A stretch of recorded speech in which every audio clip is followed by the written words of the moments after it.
Oi, pessoal, tudo bem? Eu sou o Murilo Denardo, eu sou o diretor de arte da Mosaic e também diretor de arte do Zurbano. E hoje eu vou estar batendo um papo com vocês nessa edição do Zurbano Circulação, respondendo algumas perguntas sobre produção que vocês enviaram para gente. E uma pergunta que a maioria das pessoas enviou, mas afinal de contas, o que é o Zurbano? Então vamos lá, vamos do começo, né? O Zurbano, ele é o maior zoológico de esculturas sustentáveis a céu aberto do mundo. O que isso quer dizer? Nós fazemos esculturas de animais gigantes e todos eles são feitos de lixo. Conforme eu for tendo imagenzinhas aqui para ilustrar, eu vou jogando na tela para vocês e aí a gente vai conversando. Esses animais são feitos de material reciclado, não só reciclável, né, então eles são interceptados, e para que a gente consiga, além da exposição de arte em si, com que a pessoa toque, interaja com o objeto e vê uma quantidade grande de objetos, descartados e que às vezes a gente não tem ideia de que eles são um problema para o meio ambiente consolidados numa escultura, isso causa sensibilização. Tanto a parte da pessoa achar fofinho, achar bonitinho, querer abraçar, mas ao mesmo tempo ela percebe de onde aquilo veio e faz a gente pensar um pouquinho sobre o assunto. É diferente a gente falar que calota é um problema, por exemplo, e você vê mais de 500 calotas na sua frente e fala assim: "Nossa, mas isso aqui é uma tarde na Serra do Mar?" Sim, é uma tarde na Serra do Mar. Você poder tocar esse objeto e ver na sua frente em quantidade, te causa todas essas emoções, né. Então o Zurbano ele é esse conjunto de bichos feitos com materiais reciclados que sempre são expostos em locais de acesso público, de forma gratuita e democrática, para que todo mundo possa visitar e se sensibilizar. Vamos lá.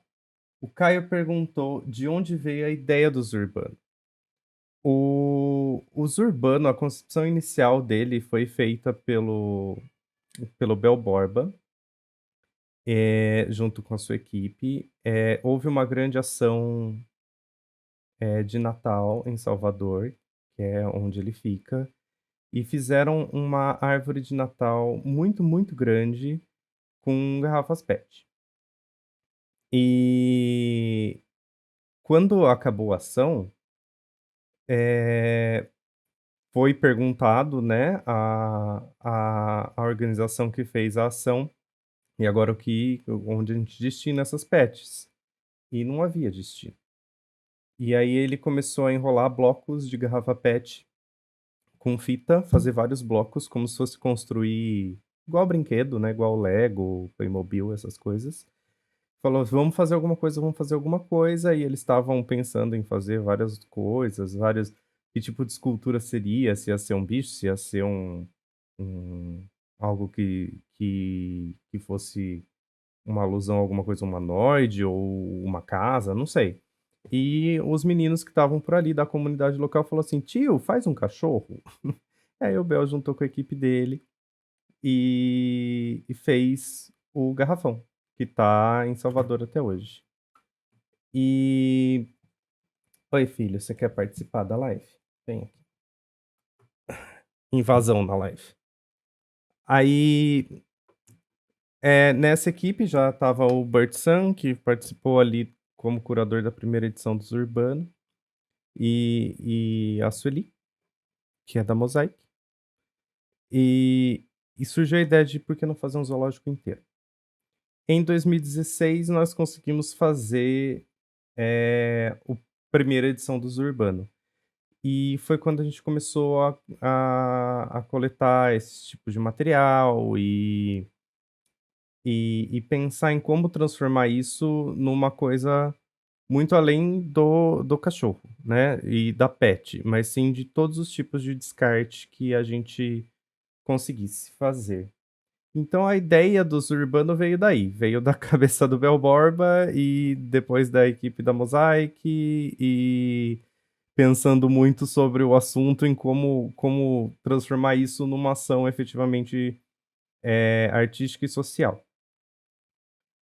A Keila falou que os Urbano deve ser muito divertido, qual que é a parte mais divertida dos Urbano?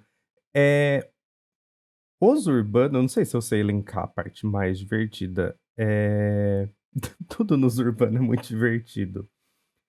Mas eu acho que a parte mais interessante é a imprevisibilidade dele.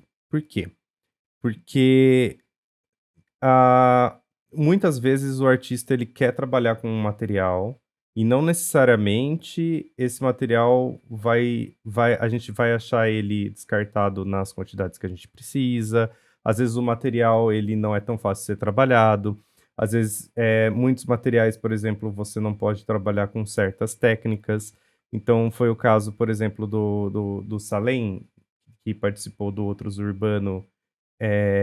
Ele é feito de fitas VHS, então você não pode usar nada que vá fogo nele, para não liberar cromo. Então, existe a parte muito séria de pesquisa, mas o processo em si é muito divertido, porque nenhum dos materiais é usual. E não só o artista, como toda a equipe, todo mundo se envolve um pouco nas obras, e eu acho que essa troca e esse aprendizado é a parte mais divertida. E sempre sai coisas muito, muito, muito diferentes e muito melhores do que o planejado. Hã, Rafael quer saber das dificuldades e desafios do urbano.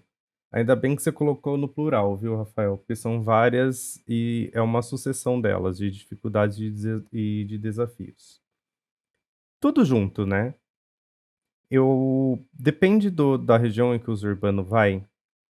Eh, Existe algum descarte que é de lixo que ele é mais visível, né, que ele é mais prominente naquela região, outros não. E, às vezes, coletar o material em si já é uma dificuldade, porque, né, no fim das contas tem que ser de verdade. Então, no exemplo da calota que eu dei lá atrás, nós fomos, tipo, nós, equipes urbano, fomos de carro até a Serra do Mar e para pegar as calotas mesmo lá em loco, sabe. Não é não vamos encomendar calotas e falar sobre o assunto, mas sim, vamos lá, a gente registra esse momento e identificar essas coisas. Eu já tinha falado, né, no outro caso da parte divertida de descobrir os materiais, mas é uma dificuldade também, essa pesquisa com o que se pode e o que se não pode fazer com o material. A gente tenta sempre manter, né, um dos nossos desafios é sempre manter a escultura o mais 100% reciclada possível.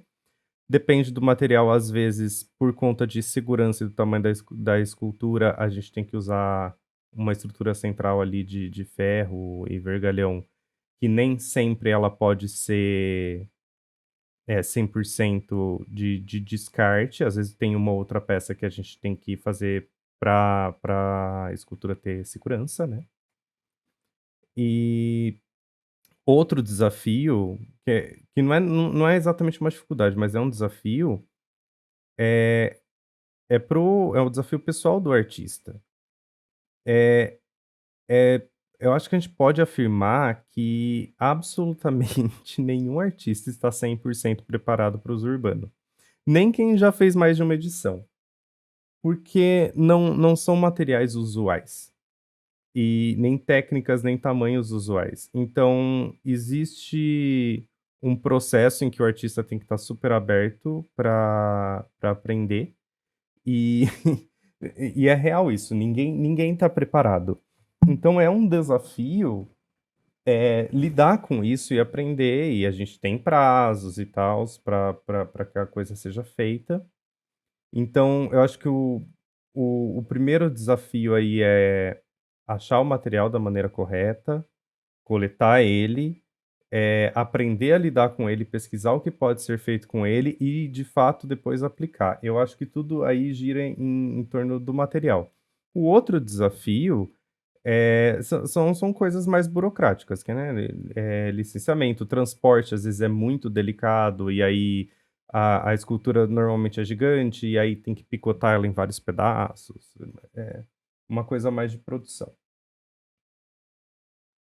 A Érica perguntou como que faz para participar do Zoom. Participar do Zoom é assim, depende da edição, a gente vai abrir a inscrição de um jeito, tem que ficar ligado no Instagram, no site e tals. E aí isso vai depender mais ou menos de como for decidida na curadoria, de acordo com aquela edição, de acordo com a temática do que vai acontecer. Mas normalmente se abre um formulário online em que a pessoa pode subir o interesse dela e o portfólio de artista que tiver. E dependendo do local também, além das inscrições, nós podemos trabalhar com entidades locais e tals, e aí a gente acaba convidando diretamente, e isso depende muito da edição, do local, como isso vai funcionar. Augusto está perguntando como vocês escolhem os bichos do zoo. Então, Augusto, mais ou menos relacionado aí com a pergunta da Érica, o às vezes a edição do zoo ela tem uma temática, né. E se tiver uma temática em que caibam vários bichos, eh, pré-definidos, a gente vai pensar em que tipo de bicho a gente vai fazer, e aí vai atrás dos materiais e tals. E existem outras em que o artista e o curador e a equipe vão desenvolver a ideia todos juntos. Mas acaba sempre sendo um bicho, né. E a gente vai escolher ou então, respondendo a sua pergunta, ou de acordo com a temática da edição, ou se for uma edição que ela não tem um tema específico, como essa de agora, mas ela vai contemplar mais a localidade, então a gente tem organizações em São Sebastião que participam, esse tipo de coisa. E aí isso é definido eh com a habilidade das pessoas que estão lá, a gente vai prestar atenção em fauna local, e aí uma conversa do artista ou dos artistas ou da entidade com o curador e com a equipe, isso desenrola. Como vocês coletam os materiais? Bom, eu já dei o exemplo da calota, né, mas tem muitas outras. Eh, existem, centros que reúnem, né, materiais reciclados, e aí existem material que não tem destino, a gente tem que correr atrás disso, entrar em contato com essas pessoas. No caso, por exemplo, da canudice, que foi a nossa bola de canudos, a escultura que mais usou canudos no mundo, né. Nós fizemos aí uma parceria com shopping, rede de hotel, e nós mesmos fomos coletando e foi juntando até que a gente chegou a quase 250.000 canudos. Não vou lembrar o número exato agora, mas é quase 250.000 canudos, e a gente depende do material, a gente vai tentar essas parcerias com entidades que possam coletar e ajudar a gente nessa coleta, ou às vezes lugares que já tem lixo e podem doar, e assim a gente vai indo. Normalmente fábrica tem resto de coisa, e aí a gente liga e aí vai fazer uma negociação. No caso das fitas VHS, por exemplo, da última edição, uma locadora fechou e estava com um galpão lá cheio de fita e ninguém mais aluga fita, então não é porque a mídia não é mais usada que ela deixou de existir, né, é uma mídia física. E aí cabe a gente pensar nisso e correr atrás e identificar esses problemas, e assim a gente vai conseguindo material.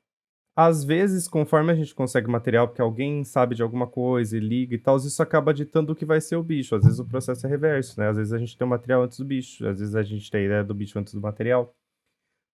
Tem várias cidades também que fazem coleta, não só a coleta seletiva, né? Mas tem cidade que chama Catatreco, que pega móvel velho, e aí a gente usa, por exemplo, no TU, tem colchão, E tem também, alguns locais que fazem coleta de resto de borracharia, serralheria, tudo isso a gente acaba achando. Ferro velho. Precisa ser escultor? Não precisa ser escultor, aliás, esse ponto é um ponto muito legal, deixa eu ver quem que Guto. Esse ponto é um ponto muito legal. Nas primeiras edições do Zoo, a maioria das pessoas que participavam eram escultores ou tinha um escultor que trabalhava junto, e aí a obra se desenrolava assim. Desde uma edição antes dessa que a gente está agora, nós optamos, o Fábio Souza está com a gente desde do primeiro da primeira edição do Zoo, né, e agora ele é o coordenador artístico do Zoo, até pela expertise dele de estrutura e solda e tudo mais. E nós decidimos, a gente tinha um desafio aí de como democratizar o acesso do artista ao urbano. Porque o urbano ele já é democrático pro público, né, é sempre em local de fácil acesso, locais que não se cobra entrada mas como que a gente poderia democratizar o acesso de artistas? Porque nem todo artista é escultor, e nem todo escultor, e aí a grande maioria dos escultores não consegue trabalhar com peças muito grandes, que é o caso do Zu, e ainda tem o fator do reciclado. E exige uma estrutura de local muito grande para esse tipo de coisa, né. E nós decidimos então, eh, mudar um pouquinho, né, como funciona o processo de começar. Então, como está funcionando agora, que é o processo que a gente chegou, que é o que está mais legal. O artista ou a entidade que for participar para fazer uma escultura, ele manda um croquis, pode ser um croquis, pode ser um desenho simples, um rascunho, pode ser tem gente que faz, tipo, maquete, aí vai do que for mais fácil para o artista. E aí nós conversamos a equipe, o curador, o coordenador artístico, com o artista e ou com a entidade que for participar, para levantar essa estrutura primeiro, e aí o artista poder fazer o trabalho dele em cima. Com isso, o que que acontece? Nós não fugimos do conceito do artista, então se ele tem uma silhueta, ele tem alguma coisa, isso vai estar do jeitinho que ele concebeu. Mas aí a gente abriu para que pessoas que pintam participem, pessoas que grafitam participem, e pessoas que façam esculturas menores, mas elas já têm uma base sólida para trabalhar em cima. E aí a gente conseguiu democratizar o acesso pro artista dessa maneira. Então não precisa ser escultor. Essa foi uma ótima pergunta. Vamos lá. Como vocês organizam o processo de produção das esculturas? Atualmente funciona assim. Nós conseguimos um galpão em que tem que ser grande, que a pessoa possa trabalhar, e aí a gente, vai conversando com o artista para a gente poder resolver toda a questão de produção, né, de hospedagem, alimentação e essas coisas, com uma proximidade com o galpão para que o artista possa trabalhar. Aí o coordenador artístico, o Fábio, sempre vai estar lá, né, nesse tempo de produção das esculturas. E os artistas podem, eles têm um tempo cada um e tal. Essa foi a pergunta da Gleice, é isso que eu esqueci de falar o nome, como vocês organizam. E aí tem uma outra pergunta que eu já vou emendar na sua, viu, Gleice, que é a pergunta do Benjamin, tá? Cadê? Os artistas vão todos de uma vez? Como vocês fazem para juntar todo mundo? Então, Benjamin e Gleice, depende da escultura, às vezes não dá, e a gente tem também a agenda do artista, a gente tenta não atrapalhar com isso, então a gente faz um planejamento antes de quanto tempo, mais ou menos, a gente vai precisar de cada artista para confeccionar a sua escultura. E isso já correndo atrás dos materiais e tals. Quando a gente tem tudo na mão, o artista vem até o galpão dos Urbano, e aí fica hospedado, e a gente faz uma imersão toda com essa pessoa, essa pessoa separa um tempo para isso. Lógico, né, tem um tempo possível dentro da agenda da pessoa, para não atrapalhar, né, a outros trabalhos e coisas assim. E aí o artista vem, vai com o coordenador artístico, como eu falei, e aí o curador sempre está junto também, e isso vai se desenvolvendo no galpão. Nós chegamos a ter até 6, 7 artistas trabalhando ao mesmo tempo. Eh, existe também um limite de ferramenta e tudo mais que a gente vai conseguir usar, então é muito difícil que se junte muito mais do que isso de artistas ao mesmo tempo, até porque o coordenador artístico precisa dar uma atenção especial para cada um, e se tiver muita gente acaba não sendo justo. Mas aí a gente vai organizando de uma maneira em que todo mundo consiga fazer, a sua obra com um tempo bom, com um tempinho para pensar, e a equipe toda ajuda, a pessoa nunca tá sozinha, então é assim, eu acho que isso resume um pouquinho de como é o processo de produção e se vão todos de uma vez. Vão A gente tenta pegar 2, 3 de uma vez e ir fazendo isso para que a gente tenha um tempo legal, os próprios artistas têm os próprios intercâmbios e se ajudam, e mas, não fica muito artista para também não ficar tudo muito solto, né. Vamos lá, deixa eu pegar outra pergunta que vocês mandaram. Kátia mandou, ela quer saber sobre o processo de instalação, transporte, tá, entendi. Como que é o processo de instalação no geral. Tá. E a próxima pergunta é quanto tempo demora para fazer um zoo. Eu acho que eu vou juntar as 2, então uma é da Kátia. A outra é do Gustavo. Tá bom, eu vou Kátia e Gustavo, eu vou juntar as 2 perguntas de vocês, porque a do Gustavo é um pouco maior, né, quanto tempo demora para fazer um zoo, mas a da Kátia é muito pertinente junto. Vou começar pela da Kátia. Como que é o processo de instalação de um zoo urbano, no geral, né? Bom, depois de toda a parte burocrática, de negociação, com o local, a gente vai desde o licenciamento desse local. Então a gente tem que falar com entidades, com prefeituras, com o que o que tiver de ONG ali perto, tudo mais, conseguir as licenças, né, deixar tudo regularzinho, bonitinho, para que a gente possa instalar os urbanos. Isso não significa que vai instalar de uma maneira fácil. O transporte das obras, como você citou aqui, transporte, iluminação, placas, etc. O transporte das obras, vai depender muito da tamanho da obra e da delicadeza do material e como isso é feito. O centro estrutural sempre é muito forte, o Fábio Souza, que é o coordenador artístico, que é especializado nesse tipo de estrutura pesada, ele vai revisar tudo. A estrutura vai ter ali ganchos, lugar para amarrar e tals, que não vai, impedir, né, com que o visitante tenha experiência. Muitas das coisas a gente consegue deixar meio invisível ou fazer parte da obra. Mas, nós tivemos casos, por exemplo, a tartaruga fusca da primeira edição, que hoje está no Tamar em exposição permanente, ela foi de guincho.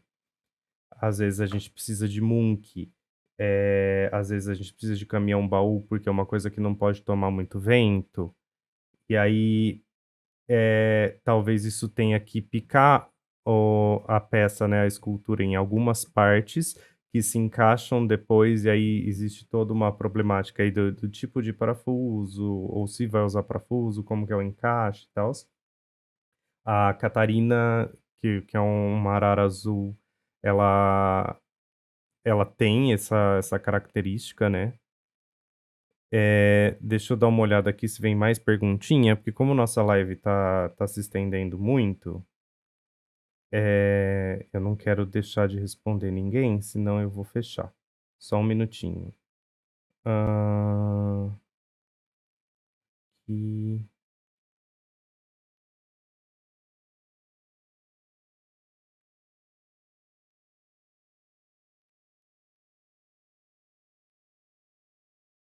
um segundinho, gente, perdão.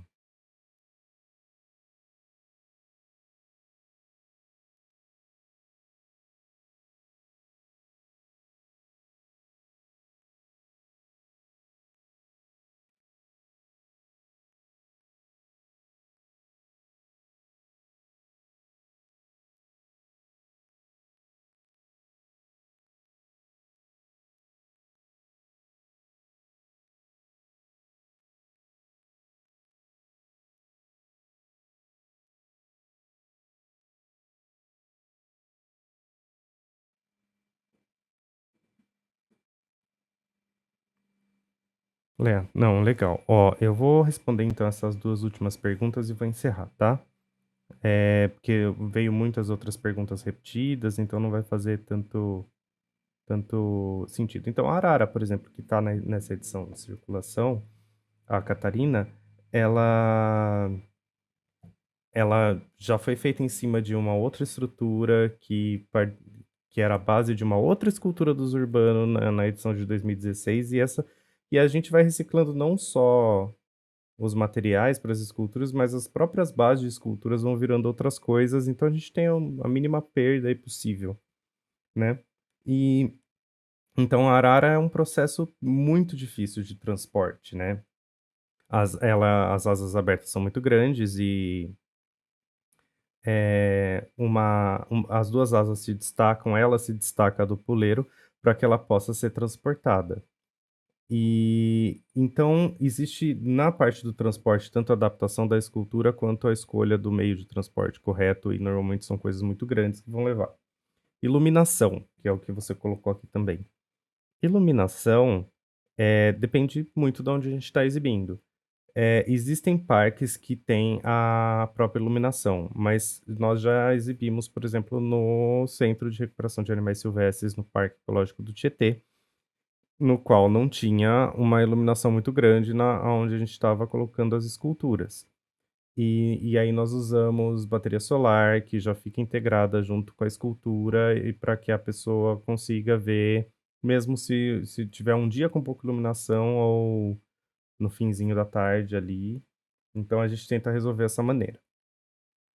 Placas. As placas são todas feitas com restos de chapa de ferro, de aço, que sobram das próprias esculturas. E aí a nossa equipe de design e arte, né, normalmente nesse quesito eu estou envolvido diretamente, e a gente trabalha em cima dessas estruturas. Então a gente pega esses ferros, o que sobra, e monta estruturas. A gente achou que um tamanho legal aí, que dá para trabalhar com os restos das coisas e fazer um material que fica bem bonito e também bem seguro, é mais ou menos 45 por 65 centímetros. Às vezes dá mais, às vezes dá menos, dependendo do tipo de sobra de material que a gente vai ter. E aí a gente trabalha na placa em cima disso. E aí a última pergunta, né, que eu emendei as duas, é quanto tempo demora para fazer uns urbano? Uns urbano demora pelo menos uns 6 ou 7 meses para ser feito. Isso vai desde a concepção daquela edição. Temos tempo, temos tempo. Isso vai desde a da concepção daquela edição, eh, aí tem toda a parte burocrática, e aí a gente tem que organizar aí esse espaço para os artistas trabalharem, como a gente falou. Isso aí vai alguns uns 2 meses para 2 a 3 meses, dependendo da edição, para se montar tudo. Aí existe toda a parte de negociação com transporte e tals. Então, assim, é um processo longo, e antes mesmo dos artistas trabalharem, tem toda a parte da pesquisa, né, de material e tals. Então, demora aí, vamos colocar uns 5, 6 meses, é um tempo desde de falar assim: "Não, vamos fazer uns urbano", até ele ser entregue. É um trabalho demorado, é um trabalho muito, eh, gratificante, é muito divertido, mas é um trabalho que exige muita atenção, para ele sair bonitinho, né, e que todo mundo possa ter esse contato aí com todo esse universo das esculturas sustentáveis. 5 ou 6 meses, eu acho que esse é um tempo bom. Eu acho que eu vou, como as outras perguntas estavam meio que repetidas, e aí a gente acabou falando uma outra coisa que já puxava a pergunta, então eu vou encerrar por aqui. Eu espero que as dúvidas que vocês tenham, ou curiosidades que vocês tenham sobre os urbano, tenham sido aí minimamente esclarecidas. Ó, tem uma última pergunta aqui que eu vou responder. Que a pessoa falou assim: se só o coordenador artístico e os artistas trabalham nas esculturas. Não, não, não, não. Eh Sim, eles vão comandar as esculturas, então o coordenador artístico e o curador, né, vão conversar com o artista, vão tentar lá, mas a na hora da mão da massa, é todo mundo. Eu vou, a Sueli, que é a diretora-geral do projeto, vai, e é isso, sabe. No o Zoo Urbano é sobre trocas, entre as pessoas e é sobre todo mundo se ajudar de uma maneira muito colaborativa. Então todo mundo carrega caixa, todo mundo traz coisa, todo mundo, segura alguma coisa para o outro soldar, para o outro colar e funciona assim. Então, sim, assim, lógico, a concepção é sempre do artista, mas na hora da mão na massa é todo mundo. A gente já chegou, teve casos aí de 16, 20 pessoas para trabalhar em alguma coisinha específica de uma escultura, ir lá e tá todo mundo fazendo alguma coisinha. Às vezes eu tô registrando isso também com vídeo, às vezes tem outra pessoa fazendo isso. Então, mas eu acho que essa pergunta nem, se for pegar na nossa ordem cronológica, ela podia estar antes, mas faz sentido terminar com ela, porque o Zoo é sobre isso, né? É sobre a gente se juntar, identificar um problema e resolver junto.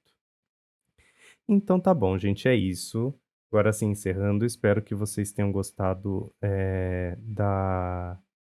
e da das explicações e se entendido aí um pouquinho, sanado um pouco das suas curiosidades. Se ficar mais alguma coisa, alguma dúvida, manda pergunta pra gente no Instagram ou no próprio site.